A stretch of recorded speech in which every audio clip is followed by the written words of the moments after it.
اعوذ باللہ من الشیطان الرجیم، بسم اللہ الرحمن الرحیم۔ فمن کان یرجو لقاء ربہ فلیعمل عملا صالحا ولا یشرک بعبادۃ ربہ احدا۔ پر جو کوئی اپنے رب کی ملاقات کا امیدوار ہو، اسے چاہیے کہ نیک عمل کرے اور اپنے رب کے ساتھ عبادت میں کسی کو شریک نہ کرے۔ عزیز ساتھیو، سورۃ کہف کی آخری آیت کا ترجمہ پیش کیا گیا ہے۔ جیسا کہ آپ کو معلوم ہے کہ یہ قرآن پاک یہ ہمارے لیے کوڈ آف لائف ہے۔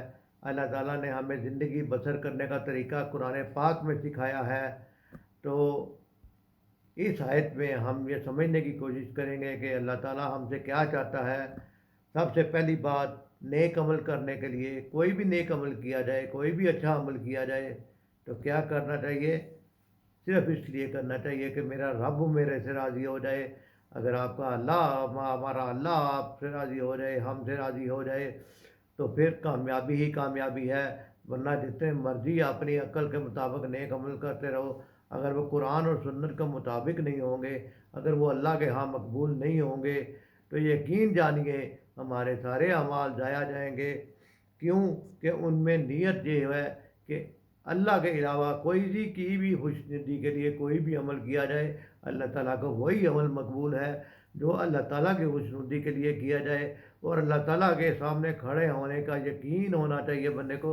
اگر بندے کو قیامت کا پورا یقین ہے تو پھر بندہ یہ عمل اللہ کی خوشنودی کے لیے ہی کرے گا۔ اور اگر بندہ اپنی زندگی میں اللہ کو بھولا ہوا ہے، اگر بندہ اپنی زندگی میں اللہ کے علاوہ دوسری طرف دھیان رکھے ہوئے ہے، اگر ہماری زندگی کی پرائرٹیز اللہ کے علاوہ آخرت کے علاوہ کچھ اور ہے، تو یقین مانیے کہ ہم یہ سمجھ جائیں کہ ہمارا آخرت پر یقین کمزور ہے۔ یہ ہم آخرت پر یقین کمزور ہونے کی نشانی عمل میں کمی، عمل میں کمزوری، نیت میں کھوٹ اور تمام کسی بھی قسم کے کاموں کا مقصود دنیاوی فائدے نفع رسانی حاصل کرنا ہے۔ قرآن یہ چاہتا ہے کہ اللہ کی خوشنودی کے لیے کام کیا جائے۔ اللہ کے سامنے کل کھڑے ہوں گے تو کیا جواب دوں گا؟ ہر عمل کرنے سے پہلے، بچوں سے ملنے سے پہلے، بچوں سے بات کرنے سے پہلے، ہمسایوں سے بات کرنے سے پہلے، روزی کمانے سے پہلے، گفتگو کرنے سے پہلے، نماز چھوڑنے سے پہلے، ہر چیز کے متعلق یہ بندہ دیکھے کہ کل اللہ کے سامنے کھڑے ہو کر کیا جواب دوں گا۔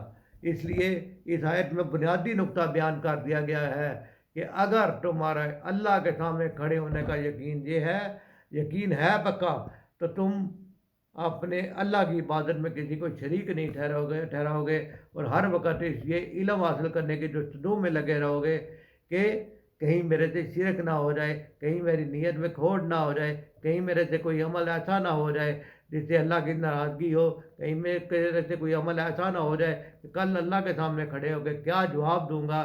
یہ یقین کی پختگی ایمان سے آتی ہے۔ اگر ایمان مضبوط ہے تو ہمارا عمل بھی اللہ کی خوشنودی کے لیے ہوگا۔ اس لیے دنیا میں جتنے بھی اچھے کام کریں صرف ایک نیت سے کریں۔ وہ ایک نیت کیا ہے؟ وہ ایک نیت یہ ہے کہ اللہ میرے سے راضی ہو جائے۔ تو دعا ہے کہ اللہ تعالیٰ میرے سے اور آپ سے راضی ہو جائے اور ہمیں نیک اعمال صرف اللہ کی خوشنودی کے لیے کرنے کی اللہ توفیق دے دے۔ وما علینا الا البلاغ۔